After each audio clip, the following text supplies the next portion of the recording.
Hello everyone, welcome to कलयुग पाठशाला। हमारी सीटेट एसएसटी की सेकंड क्लास है। फर्स्ट क्लास में हमने चैप्टर 6 की एनसीईआरटी कवर की थी, हिस्ट्री की। तो आज का हमारा चैप्टर है आखेट, खाद्य संग्रह से भोजन उत्पादन तक। तो आप सभी जानते हैं कि जो आदि मानव था वह क्या था, आखेटक था, यानी शिकारी था। फिर उसने क्या किया, धीरे धीरे जो खाने की वस्तुएं हैं उनका संग्रह करना चालू किया, और फिर धीरे धीरे उसने क्या किया, भोजन का उत्पादन करना शुरू कर दिया, यानी उसकी कृषि प्रारंभ कर दी थी। तो इस तरह से आखेटक से खाद्य संग्राहक, फिर खाद्य संग्राहक से उत्सक बन जाता है। तो यही है आज का चैप्टर। तो चलिए स्टार्ट करते हैं। फर्स्ट हेडिंग है आरंभिक मानव, आखिर वे इधर इधर उधर क्यों घूमते थे। तो आपको जानना है इसमें कि जो आरंभिक मानव थे आखिर वो इधर उधर क्यों घूमा करते थे। तो अब जानेंगे हम। अगर हम उन लोगों के बारे में जानते हैं जो इस उपमहाद्वीप में 20 लाख साल पहले रहा करते थे, यानी जो आरंभिक मानव था वह इस उपमहाद्वीप में कितने साल पहले रहा करता था, 20 लाख साल पहले यहाँ पर रहा करता था। 20 लाख साल पहले आरंभिक मानव जो था वो यहाँ पर रहा करता था। आज हम उन्हें किस नाम से जानते हैं, तो आज हम उन्हें आखेटक या खाद्य संग्राहक के नाम से जानते हैं। भोजन का इंतजाम करने की विधि के आधार पर उन्हें इस नाम से पुकारा जाता है। तो आप जानते हैं कि 20 लाख साल पहले आदिमानव यहाँ पर रहा करते थे। वो क्या करते थे, शिकार किया करते थे और अपने जो खाने की वस्तुएं उनका संग्रह किया करते थे। इस आधार पर आरंभिक जो मानव था उसको क्या कहा गया, आखेटक और खाद्य संग्राहक कहा गया। तो इस जो आदि मानव था 20 लाख साल पहले वह क्या कहलाया, आखेटक और खाद्य संग्राहक कहलाया। क्या कहलाया, आखेटक या फिर खाद्य संग्राहक कहलाया। ठीक है, आखेटक और खाद्य संग्राहक कहलाया। भोजन का इंतजाम करने की विधि के आधार पर उन्हें इस नाम से पुकारा जाता था, क्योंकि वे भोजन का इंतजाम करते थे। इस विधि के आधार पर इन्हें खाद्य संग्राहक कहा जाता था। आमतौर पर खाने के लिए वे क्या करते थे, जंगली जानवरों का शिकार किया करते थे, मछलियाँ और चिड़ियाँ पकड़ते थे, फल मूल दाने पौधे पत्तियाँ अंडे इकट्ठे किया करते थे। तो आपने देखा जंगली जानवरों का शिकार करते थे, मछलियाँ और चिड़ियाँ पकड़ते थे, तो इसलिए ये आखेटक कहलाए। और फल मूल और दाने पौधे पत्तियां और अंडे इकट्ठे किया करते थे, यानी संग्राहक। तो ये खाद्य संग्राहक कहलाए। तो आदि मानव, आरंभिक जो मानव था वह 20 लाख साल पहले इस उपमहाद्वीप में रहा करता था और वह कहलाता क्या था, आखेटक और खाद्य संग्राहक कहलाता था। अब अगर बात करें, जो आखेटक और खाद्य संग्राहक समूह था, ये लोग एक जगह से दूसरी जगह पर घूमते रहते थे। आखेटक और खाद्य संग्राहक समुदाय के जो लोग थे वो एक जगह से दूसरी जगह घूमते रहते थे। ऐसा क्या कारण था कि वह एक जगह से दूसरी जगह जाया करते थे। तो अगर हम पहले कारण की बात करें तो पहला कारण है भोजन। किसकी, भोजन की तलाश में ये एक जगह से दूसरी जगह जाया करते थे। अगर हम बात करें तो यहाँ पर अगर पहला कारण ये है कि ये लोग जहाँ पर रहा करते थे वे एक ही जगह पर ज़्यादा दिनों तक रहते। अगर आदि मानव जो थे वे एक जगह पर ज़्यादा दिनों तक रहते थे तो आसपास के जो पौधे फल और जानवर होते थे उनको क्या करते थे, ये खाकर समाप्त कर देते थे। तो इसलिए ये भोजन की तलाश में एक जगह से दूसरी जगह जाया करते थे। तो पहला कारण क्या हो गया कि भोजन की तलाश में ये एक जगह से दूसरी जगह जाया करते थे। कौन, आखेटक और खाद्य संग्राहक जो समूह था।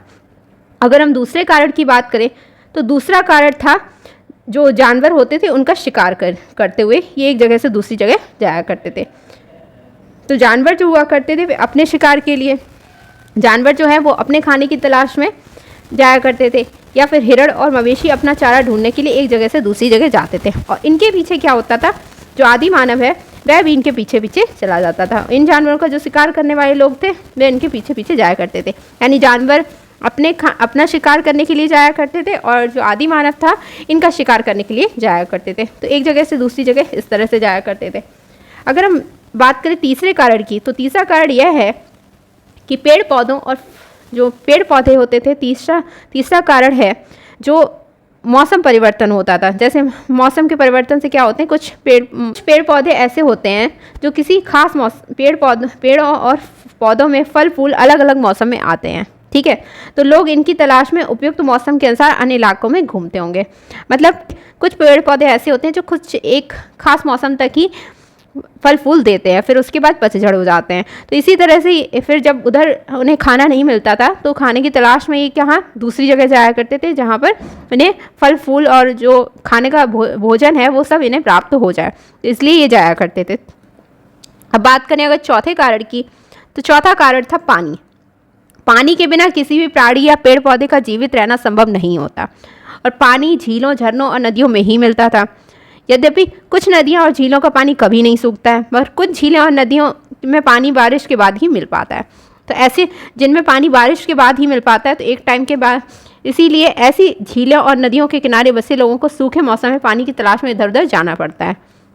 तो जहाँ पर नदियाँ और नाले सूख जाते हैं, नदियाँ और झीलें, तो इस वजह से भी क्या होता है कि जो आदि मानव होता है वह दूसरी जगह चला जाता है पानी की तलाश में। तो ये हो गए कुछ कारण। यानी पहला कारण क्या हो गया?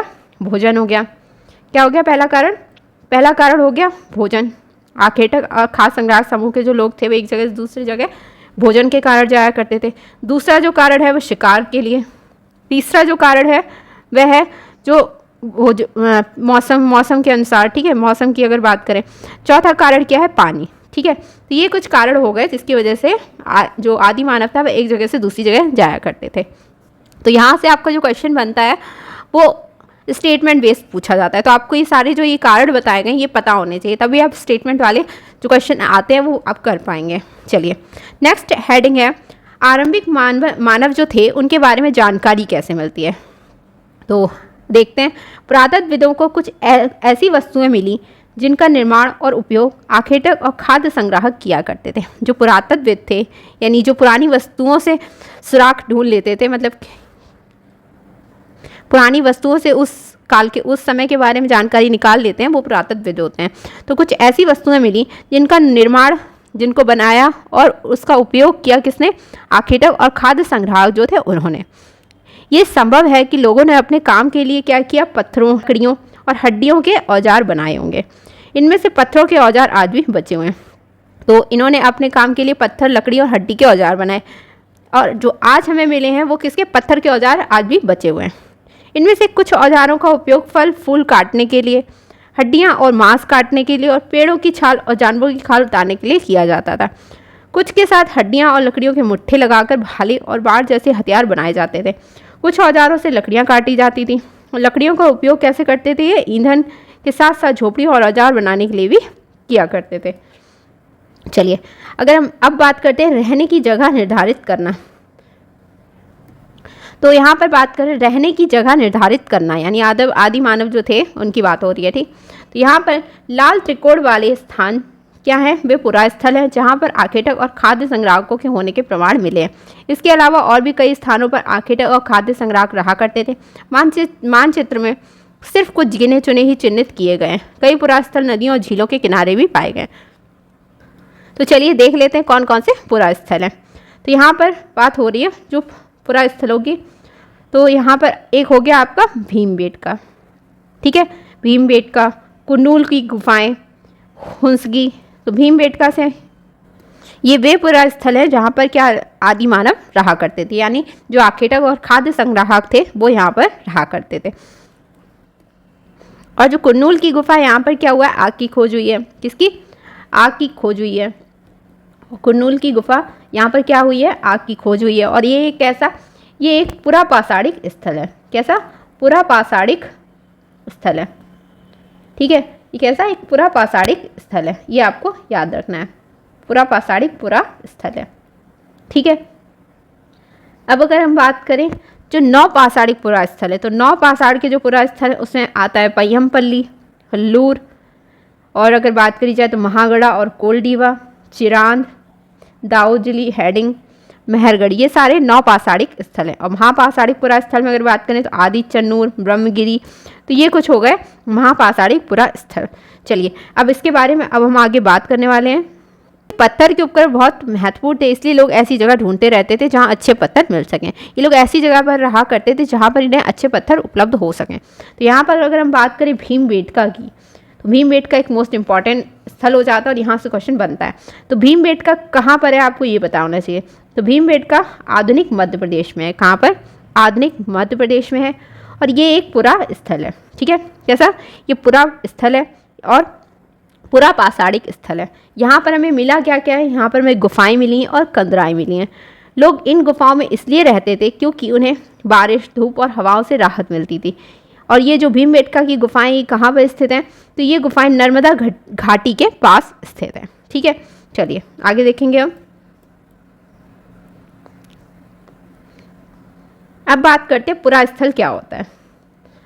पुरा स्थल उस स्थान को कहते हैं जहाँ पर औजार, बर्तन और इमारतें जैसी वस्तुओं के अवशेष मिलते हैं। तो पुरा स्थल क्या हो गया? वह स्थान होता है जहाँ पर हमें पुराने बर्तन, औजार, इमारतें जैसी वस्तुओं के हमें क्या मिले हैं? अवशेष मिले हैं, यानी जो उनके अवशेष होते हैं वो हमें प्राप्त हुए हैं उस जगह पर, तो उस जगह को क्या कहते हैं? पुरा स्थल कहते हैं। ऐसी वस्तुओं का जो निर्माण है लोगों ने किस लिए किया था? अपने काम के लिए किया होगा, बाद में वे उन्हें वहीं छोड़कर चले गए। ये जो पुरा स्थल हैं ये कुछ ज़मीन के ऊपर थे तो कुछ अंदर, कभी कभी समुद्र के अंदर भी और कुछ नदी के तल में भी पाए गए हैं। इन पुरा स्थलों के बारे में हम अगले अध्याय में बताया जाएगा। ठीक है, चलिए अगर यहाँ पे अब बात करते हैं मोस्ट इंपॉर्टेंट हेडिंग, और यहाँ से क्वेश्चन बनता है आग की खोज। आग की खोज जो है वो कहाँ पर? तो यहाँ पर बात हो रही है कुरनूल गुफा की। यहाँ पर हमें क्या मिले? राख के अवशेष मिले हैं। इसका मतलब यह है कि आरंभिक लोग जो थे वो आग जलाना सीख गए थे। आग का इस्तेमाल कई कार्यों के लिए किया गया होगा, जैसे कि प्रकाश के लिए, मांस भूनने के लिए और खतरनाक जानवरों को दूर भगाने के लिए। चलिए अब यहाँ पर इसको समझ लेंगे। तो जो कुरनूल की गुफा है, कुरनूल की गुफा से हमें क्या मिला है? राख के अवशेष मिले हैं। किसके? राख के अवशेष मिले हैं। और राख कब बनी होगी? जब यहाँ पर आग होगी। कुरनूल की गुफा जो है, यहाँ से हमें क्या मिला है? कुरनूल की गुफा से राख के अवशेष मिले हैं। तो राख के अवशेष तो तभी मिलेंगे जब यहाँ पर आग होगी। तो यहाँ पर सबसे पहले आग हमें मिली है। ठीक है, तो आग की जो खोज है वो कहाँ पर हुई? कुरनूल गुफा में। और यह जो कुरनूल गुफा है ये कैसा स्थल है? ये एक पुरा पाषाणिक स्थल है। ठीक है, तो आपको ये याद रखना है, ये कैसा? एक पुरा पाषाणिक स्थल है। ठीक है, पुरा पाषाणिक स्थल है। अब ये आग से करते क्या थे? तो आग के जो इनके उपयोग हैं, ये आग का इस्तेमाल कई कार्यों के लिए किया करते थे। जैसे कि सबसे पहले अगर हम बात करें तो ये प्रकाश के लिए किया करते थे आग का इस्तेमाल। और ये किस लिए और यूज़ करते थे? मांस भूनने के लिए भी इसका यूज़ करते थे, यानी मांस को भूनने के लिए इसका प्रयोग किया करते थे। और किसके लिए किया करते थे? तो खतरनाक जानवरों से बचने के लिए किया करते थे। खतरनाक जानवरों से बचने के लिए ये आग का प्रयोग किया करते थे। तो आपको यहाँ पर ये चीज़ें याद रखनी है कि आग की खोज कहाँ हुई है? कुरनूल गुफा में हुई है, क्योंकि यहाँ से हमें क्या मिला है? राख के अवशेष मिले हैं। और राख के अवशेष मिले, इसका मतलब क्या है कि यहाँ पर आग रही होगी तभी यहाँ पर राख के अवशेष मिले हैं। ये एक पुरा पाषाणिक स्थल है। पुरा मतलब, अगर यहाँ पे हम बात करें तो पुरा मतलब क्या होता है? प्राचीन। और पाषाणिक यानी पत्थर। पाषाणिक यानी पत्थर। ठीक है, चलिए आगे अगर हम बात करें अब पुरा पाषाण काल की, तो आरंभिक काल जो था इसी को पुरा पाषाण काल कहते थे। ये जो पाषाण यानी पुरा पाषाण काल जो है, ये पुरा पाषाण जो है वो दो शब्दों से मिलकर बना है। पुरा यानी प्राचीन और पाषाण यानी पत्थर। और इसका ये नाम क्यों पड़ा? ये नाम पुरा स्थलों से जो प्राप्त पत्थर के औजार हैं उनके महत्व को बताता है। पुरा पाषाण काल जो है वो 20 लाख साल पहले से 12,000 साल पहले के दौरान माना जाता है। इस काल को भी 3 भागों में विभाजित किया गया: आरंभिक, मध्य एवं उत्तर पुरा पाषाण काल। मानव इतिहास की लगभग 99% कहानियाँ इसी काल के दौरान घटित हुई थी। अब बात करें मध्य पाषाण युग की, तो जिस काल में हमें पर्यावरणीय बदलाव मिलते हैं उसे मेसोलिथ यानी मध्य पाषाण युग कहते हैं। इसका समय जो है वो लगभग 12,000 साल पहले से लेकर 10,000 साल पहले तक माना जाता है। इस काल के जो पाषाण औजार हैं आमतौर पर बहुत छोटे होते हैं। इन्हें माइक्रोलिथ यानी लघु पाषाण कहा जाता है। प्रायः इन औजारों में क्या होता था? हड्डी और लकड़ी के मुट्ठे लगे हंसिया और आरी जैसे औजार मिलते थे। साथ साथ पुरा पाषाण युग वाले और भी औजार भी इस दौरान बनाए जाते थे। नेक्स्ट अगर हम बात करें नव पाषाण युग की, तो नव पाषाण युग जो है उसकी शुरुआत जो होती है लगभग 10,000 साल पहले से होती है। अब इस चीज़ को अच्छे से समझ लेंगे क्योंकि यहाँ से क्वेश्चन पूछा जाता है, इसमें स्टेटमेंट से यहाँ से क्वेश्चन बना के पूछे गए। तो अब हम बात करने वाले हैं यहाँ पर पाषाण काल की। किसकी? पाषाण काल जो है उसकी बात करने वाले हैं। तो पाषाण काल को हम 3 भागों में विभाजित करके पढ़ते हैं। पहला आपका आ जाता है पुरा पाषाण काल। कौन सा? पुरा पाषाण काल। पुरा पाषाण काल। दूसरा है आपका मध्य पाषाण काल, जिसके बारे में इसमें बताया गया मध्य पाषाण काल। मध्य पाषाण काल, चलिए अब इसको समझ लेंगे। तो यहाँ पर हम पाषाण काल को 3 भागों में विभाजित करके पढ़ते हैं। पहला पुरा पाषाण काल, दूसरा है मध्य पाषाण काल, तीसरा है नव पाषाण काल। कौन सा? नव पाषाण काल। चलिए अब इसके बारे में अगर बात करें तो पुरा पाषाण काल का जो समय है वह माना जाता है 20 लाख साल पहले से 12,000 साल पहले के दौरान। ठीक है, 12,000 साल पहले के दौरान। अगर हम बात करें मध्य पाषाण काल के समय की तो इसका समय माना जाता है 12,000 से लेकर 10,000 साल पहले तक। ठीक है, अगर बात करें नव पाषाण काल की तो इसकी जो शुरुआत है 10,000 साल पहले हुई थी। कब हुई थी? 10,000 साल पहले हुई थी। ठीक है, ये आपके एनसीईआरटी में दिया हुआ है। अब अगर हम बात करें यहाँ पर तो जो पुरा पाषाण काल है उसको हम क्या कहते हैं? पुरा पाषाण जो है वो आपका 2 शब्दों से मिलकर बना हुआ है। पुरा पाषाण काल जो है वो आपका 2 शब्दों से मिलकर बना हुआ है। तो पुरा मतलब क्या होता है? प्राचीन होता है, प्राचीन। और पाषाण काल मतलब होता है यानी पत्थर से बने हुए। पाषाण मतलब पत्थर से बने हुए। तो ये वह समय था जब पत्थर से बने हुए हथियारों का प्रयोग किया जाता था यहाँ पर। ठीक है, अब यहाँ पर अगर बात करें तो पुरा पाषाण काल है, इसको भी 3 भागों में विभाजित किया गया था। ठीक है, कितने? 3 भागों में विभाजित किया गया था। कौन कौन से थे वे? तो आरंभिक हो गया, आरंभिक युग। दूसरा अगर हम बात करें तो मध्य युग, आरंभिक, मध्य युग और उत्तर पाषाण युग। ठीक है, तो उत्तर पाषाण युग। ठीक है, पुरा पाषाण काल को हम अगेन 3 में, आरंभिक युग, मध्य युग और उत्तर पाषाण युग। ठीक है, चलिए अब अगर हम यहाँ पर बात करें तो यहाँ से क्वेश्चन बनता है कि उत्तर पाषाण काल की अगर पाषाण युग की यहाँ पर बात करें तो यहाँ पर एक जो क्वेश्चन यहाँ पर पिछले क्वेश्चन में पूछा गया है कि मानव इतिहास की लगभग इतनी 99% कहानियाँ इसी काल में घटित हुई हैं। ठीक है, मानव इतिहास की जो लगभग 99% कहानियाँ हैं, लगभग 99% कहानी इसी काल में घटित हुई हैं। ठीक है, कहानी इसी टाइम पर घटित हुई हैं। तो आपको ये पॉइंट याद रखना है क्योंकि ये पूछा हुआ पॉइंट है, मोस्ट इंपॉर्टेंट पॉइंट हो जाता है। ठीक है, चलिए अगर हम बात करते हैं मध्य पाषाण काल की, जिसे हम मेसोलिथ यानी मध्य पाषाण काल भी कहते हैं। ठीक है, इस काल में क्या होता है? कुछ पर्यावरणीय बदलाव होते हैं और यहाँ पर जो हथियार हैं यानी जो यहाँ पर जो हथियार होते थे, छोटे हथियारों का प्रयोग होता था। कैसे? छोटे औजार हुआ करते थे। तो छोटे औजारों को ये लोग क्या कहते थे? माइक्रोलिथ कहा जाता था। छोटे औजार होने के कारण ये इनको क्या कहा जाता था? छोटे यानी माइक्रोलिथ कहा जाता था, माइक्रोलिथ कहा जाता था, लघु पाषाण कहा जाता था। ठीक है, माइक्रोलिथ या फिर लघु पाषाण कहा जाता था। तो आप ये याद रखेंगे। तो ये हो गया आपका जो यहाँ से क्वेश्चंस बनते हैं वो। ठीक है, चलिए नेक्स्ट हेडिंग बात करेंगे अब बदलती जलवायु। लगभग 12,000 साल पहले दुनिया की जलवायु में बड़े बदलाव आए और बड़े बदलाव आने से क्या हुआ कि गर्मी बढ़ने लगी। पहले क्या थी? जो पृथ्वी थी वह ठंडी थी, तो इसके बाद क्या हुआ? यहाँ पर गर्मी बढ़ने लगी और उससे क्या हुआ? कई घास वाले मैदान बनने लगे और जिससे क्या हुआ? हिरण, बारहसिंगा, भेड़, बकरी और गाय जैसे उन जानवरों की संख्या बढ़ गई जो घास खाकर क्या करते थे? जिंदा रहा करते थे। जो लोग इन जानवरों का शिकार करते थे वह भी इनके पीछे पीछे आए और इनके खाने पीने की आदतों और प्रजनन के समय की जानकारी हासिल करने लगे। हो सकता है कि तब लोग इन जानवरों को पकड़कर अपनी ज़रूरत के अनुसार पालने की बात सोचने लगे हों।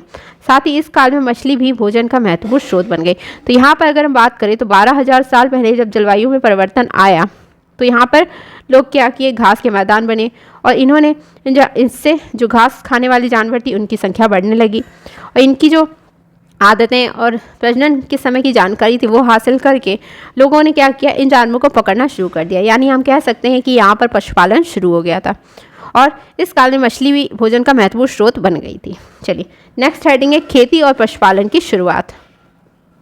इस दौरान उपमहाद्वीप के भिन्न इलाकों में गेहूं, जौ और धान जैसे अनाज प्राकृतिक रूप से उगने लग गए थे। शायद महिलाएं, पुरुषों और बच्चों ने इन अनाजों को भोजन के लिए बटोरना भी शुरू कर दिया होगा। साथ ही वह ये भी सीखने लगे होंगे कि अनाज कहाँ उगते थे और कब पककर तैयार होते थे। तो जो यहाँ पर गेहूं, जौ और धान जैसे अनाज हैं वे प्राकृतिक रूप से उगने लगे थे और अनाजों को भोजन के लिए बटोरना उन्होंने शुरू भी कर दिया था। और ये सीखने लगे थे कि अनाज कहाँ उगते थे और कब पककर तैयार होते थे। ऐसा करते करते लोगों ने इन अनाजों को खुद पैदा करना सीख लिया और इस तरह धीरे धीरे वे क्या बन गए, कृषक बन गए। तो पशुपालक से कृषक भी बन गए। इस तरह लोगों ने अपने घरों के आसपास चारा रखकर जानवरों को आकर्षित कर उन्हें पालतू बनाया। और क्या किया, जब लोगों ने ये सब सीख लिया उसके बाद इन्होंने क्या किया, अपने घर के आसपास चारा रखा जिससे जानवरों को इन्होंने आकर्षित किया और उनको पालतू बनाना शुरू कर दिया। तो सबसे पहले यहाँ से क्वेश्चन बनता है, सबसे पहले जिस जंगली जानवर को पालतू बनाया गया वह कौन था? तो वह कुत्ते का जंगली पूर्वज था। ठीक है, धीरे धीरे लोग किसको बनाने लगे, पहले कुत्ते को बनाया, फिर भेड़, बकरी, गाय और सूअर जैसे जानवरों को अपने घरों के नज़दीक आने को उत्साहित करने लगे। ऐसे जानवर झुंड में रहते थे और ज़्यादातर घास खाते थे। अक्सर लोग अन्य जंगली जानवरों के आक्रमण से इनकी सुरक्षा किया करते थे और इस तरह धीरे धीरे वे पशुपालक बन गए होंगे। चलिए नेक्स्ट, अनाज के उपयोग। तो ये अनाज जब ये उगाने लगे थे तो अब इसका उपयोग किस रूप में करने लगे? बीज के रूप में करने लगे, खाद्य के रूप में करने लगे, उपहार के रूप में करने लगे और भंडारण के लिए ये इसका उपयोग करने लगे। चलिए एक नवीन, तुम किसी पौधे के बीज को बोकर देखो, तुम पाओगी कि इसे विकसित होने में कुछ वक्त लगता है। तो इसमें कितना वक्त लगता है कि कुछ दिन लग जाते हैं, महीने लग जाते हैं या फिर साल तक लग सकती है। इसलिए जब लोग पौधे उगाने लगे तो इनकी देखभाल के लिए उन्हें एक ही जगह पर लंबे समय तक रहना पड़ा। बीज बोने से लेकर जब तक फसल पकने तक उन्हें वहाँ पर रहना पड़ा। पौधों की सिंचाई करने के लिए रहना पड़ा, खरपतवार हटाने के लिए, जानवरों और चिड़ियों से उनकी सुरक्षा करने के लिए बहुत से काम शामिल थे। कटाई के बाद ये क्या करते थे, अनाज का उपयोग बहुत संभाल कर करना पड़ता था। तो ये सब चीज़ें जब हो जाती थी उसके बाद क्या करते थे, कटाई के बाद जब अनाज होता था उसका बहुत संभल कर उपयोग इन्हें करना पड़ता था, क्योंकि इन्हें उससे क्या करना है, अनाज को भोजन और बीज के रूप में संचित कर रखना है। यानी कुछ अनाज को भोजन के रूप में उपयोग करना है और कुछ को अन्य अगली फसल उगाने के लिए भी बचा के रखना है। तो दोनों ही रूपों में बचा कर रखना आवश्यक था। इसलिए लोगों को इसके भंडारण की बात सोचनी पड़ी। तो यहाँ से इन्होंने क्या सोचा कि इसको बचा कर रखना है, इसकी भंडारण की बात सोचने लगे। वो बहुत से इलाकों से लोगों ने मिट्टी के बड़े बड़े बर्तन बनाए हैं, टोकरियाँ बुनी या फिर ज़मीन में गड्ढा खोदा। तो भंडारण के लिए इन्होंने क्या किया, जो अनाज था उसके लिए बड़े बड़े बर्तन बनाए, टोकरियाँ बुनी और फिर ज़मीन में गड्ढा खोदा। तो इस तरह से वहाँ पर ये संग्रह किया करते थे। फिर जानवर जो थे वे चलते फिरते खाद्य भंडार थे। कैसे? तो जानवर जो थे वो बच्चे देते थे जिससे उनकी संख्या क्या होती थी, बढ़ती थी। अगर जानवरों की देखभाल की जाए तो उनकी संख्या तो बढ़ती ही है, साथ ही साथ क्या होता है, उनसे दूध भी प्राप्त हो सकता है और भोजन का एक अच्छा स्रोत है। यही नहीं, जानवरों से हमें क्या मिलता है, मांस भी मिलता है। और दूसरे शब्दों में पशुपालन भोजन के भंडारण का एक तरीका है। तो जानवर कैसे चलते फिरते खाद्य भंडार है, क्योंकि इनसे हमें क्या मिलता है, दूध मिलता है। ठीक है, क्या मिलता है, दूध मिलता है, मांस मिलता है। तो इस तरह से कह सकते हैं कि पशुपालन जो था, यानी पशुओं को पालना, वो भोजन के भंडारण का एक तरीका था। आओ आरंभिक कृषकों और पशुपालकों के बारे में पता करें। चलिए देखते हैं, क्या तुम्हें कहीं इनमें जहाँ पुरातत्वविदों को शुरुआती कृषकों और पशुपालकों के होने के साक्ष्य मिले हैं, यानी जो पुरातत्वविद थे उन्हें शुरुआती जो कृषक बने और जो पशुपालक थे उनके होने के साक्ष्य मिले हैं, ये पूरे उपमहाद्वीप में पाए गए हैं। ये कहाँ मिले हैं, ये पूरे उपमहाद्वीप में पाए गए हैं। इनमें सबसे महत्वपूर्ण अगर बात करें तो जो पश्चिमोत्तर क्षेत्र है, यानी जो आज का कश्मीर है, आधुनिक कश्मीर में और पूर्वी तथा दक्षिण भारत में पाए गए हैं। वास्तव में ये निर्दिष्ट स्थान कृषकों और पशुपालकों की बस्तियां थीं या नहीं, इसे जांचने के लिए वैज्ञानिक खुदाई में मिले पौधों और पशुओं की हड्डियों के नमूने का अध्ययन करते हैं। इनमें से सबसे रोचक जले हुए अनाज के दानों के अवशेष मिले और जले हुए अनाज के दाने हमें यहाँ से मिले हैं। ऐसा लगता है कि ये गलती या फिर जानबूझकर जलाए गए। वैज्ञानिक इस अनाज के दानों की पहचान कर सकते हैं। इससे हमें पता चलता है कि उपमहाद्वीप के विभिन्न भागों में बहुत सारी फसलें उगाई जाती रही होंगी। वैज्ञानिक विभिन्न जानवरों की हड्डियों की भी पहचान कर सकते हैं। चलिए स्थायी जीवन की ओर। तो पुरातत्वविद जो थे, इन्होंने कुछ पुरा स्थलों पर झोपड़ियाँ और घरों के निशान मिले हैं। यानी जो पुरातत्वविद थे, इन्हें कुछ ऐसे पुरा स्थल मिले जहाँ पर इन्हें क्या मिली हैं, झोपड़ियाँ मिली हैं और घरों के साक्ष्य मिले हैं। जैसे कि अगर हम बात करें तो बुर्ज होम, ये कहाँ पर है, वर्तमान कश्मीर में है। इंपॉर्टेंट है ये। यहाँ से हमें क्या मिले, लोग गड्ढे के नीचे घर बनाते थे जिन्हें गर्तावास कहा जाता था। तो सबसे पहला जो पॉइंट यहाँ से बनता है कि गर्तावास के साक्ष्य हमें कहाँ से मिले हैं, तो बुर्ज होम से मिले हैं, जो कहाँ पर है, कश्मीर में है। इसमें उतरने के लिए क्या होता था, सीढ़ियाँ होती थी। तो लोग कहाँ रहते थे, गड्ढे के नीचे घर बनाते थे, और गड्ढे के नीचे घर बनाया तो उसको वहाँ पर जाने के लिए सीढ़ियाँ बनाई जाती थी। इससे उन्हें ठंड के मौसम में सुरक्षा मिलती होगी। पुरातत्वविदों को झोपड़ियों के अंदर और बाहर दोनों ही स्थानों पर आग जलाने की जगह मिली है। ऐसा लगता है कि लोग मौसम के अनुसार घर के अंदर या बाहर खाना पकाते होंगे। तो यहाँ पर आपको कई सारी चीज़ें याद रखनी है। यहाँ पर बात हो रही है बुर्ज-ओ-होम की। तो बुर्ज-ओ-होम है कहाँ, आपको ये याद रखना है। बुर्ज-ओ-होम है वर्तमान कश्मीर में। कहाँ पर, कश्मीर में। यहाँ से हमें किसके साक्ष्य मिले हैं, गर्तावास के साक्ष्य मिले हैं। और यहाँ पर हमें जो झोपड़ियाँ मिली हैं उनके बाहर भी और अंदर भी दोनों ही जगह पर आग जलाने की जगह मिली हैं। तो इससे अंदाज़ा लगाया जाता है कि मौसम के अनुसार ये घर के अंदर या बाहर खाना पकाते रहे होंगे। बहुत सारी जगह से पत्थर के औजार भी मिले हैं। इनमें से कई ऐसी जगह हैं जो पूरा पाषाणकालीन उपकरणों से भिन्न होते हैं, इसलिए इन्हें क्या कहा जाता है, नवपाषाण युग का माना जाता है। इनमें वे भी औजार हैं जिनको धार को और अधिक पैना करने के लिए उन पर पॉलिश चढ़ाई जाती थी। अब यहाँ पर ओखली और मूसल का प्रयोग कर अनाज और वनस्पतियों से प्राप्त अन्य चीज़ों को पीसने के लिए किया जाता था। मतलब उस टाइम पर भी ओखली और मूसल जो हुआ करते थे उनका प्रयोग किस लिए किया जाता था, अनाज और जो वनस्पति होती है उससे अन्य चीज़ जो प्राप्त अन्य चीज़ें होती हैं उनको पीसने के लिए किया जाता था। आज हजारों साल बाद भी ओखली और मूसल का प्रयोग अनाज पीसने के लिए किया जाता है। उसी तरह प्राचीन प्रस्तर युगीन औजारों का निर्माण और प्रयोग लगातार होता रहा। कुछ औजार हड्डियों से भी बनाए जाते थे। चलिए नेक्स्ट बात करते हैं। युग के पुरास्थलों से कई प्रकार के मिट्टी के बर्तन मिले हैं। तो नवपाषाण युग के ऐसे भी कई पुरास्थल हैं जहाँ से हमें क्या मिले हैं, मिट्टी के बर्तन मिले हैं। कभी कभी इन पर अलंकरण भी किया गया, यानी कहीं कहीं पर इन पर अलंकरण मिला है बर्तनों के ऊपर। बर्तनों का उपयोग किस लिए किया जाता था उस टाइम पर, तो बर्तनों का उपयोग उस टाइम पर चीज़ों को रखने के लिए किया जाता था। पहले इसका उपयोग ये किस लिए क्या करते थे, चीज़ों को रखने के लिए करते थे। फिर धीरे धीरे क्या हुआ, लोग बर्तनों का उपयोग किस लिए करने लगे, बनाने के लिए करने लगे।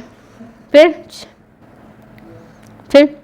चावल, गेहूं तथा दलहन जैसे अनाज अब आहार का महत्वपूर्ण हिस्सा बन गए। इसके साथ साथ अब लोग कपड़े भी बुनने लगे थे और इसके लिए कपास जैसे आवश्यक पौधे उगाए जा सकते थे।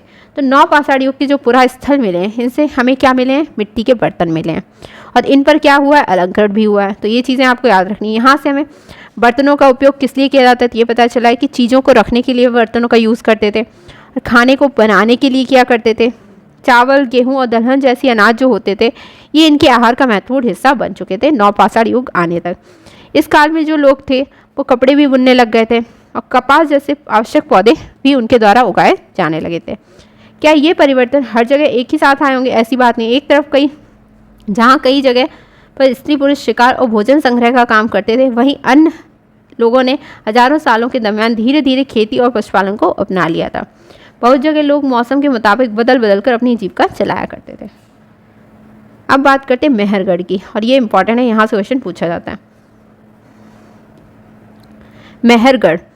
मेहरगढ़ में जीवन मृत्यु। यह ईरान जाने वाले महत्वपूर्ण रास्ते बोलन दर्रे के पास एक हरा भरा समतल स्थान है। तो यहाँ पर बात हो रही है मेहरगढ़ की, ठीक है। किसकी हो रही है, मेहरगढ़ की। और मेहरगढ़ है कहाँ, तो ये इनका कहना है कि मेहरगढ़ जो है वो बोलन दर्रे के पास है। कहाँ पर है, बोलन दर्रा जो है इसके पास है, ठीक है।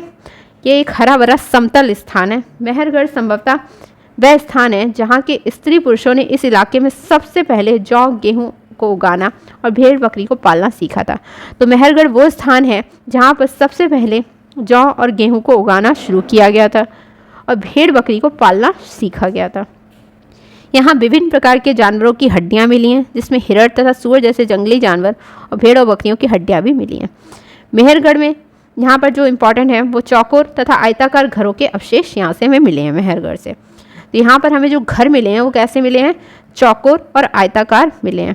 और प्रत्येक घर में जो है 4 या उससे ज़्यादा कमरे बने हुए हैं, जिनमें से कुछ संभवतः भंडारण के काम आते होंगे।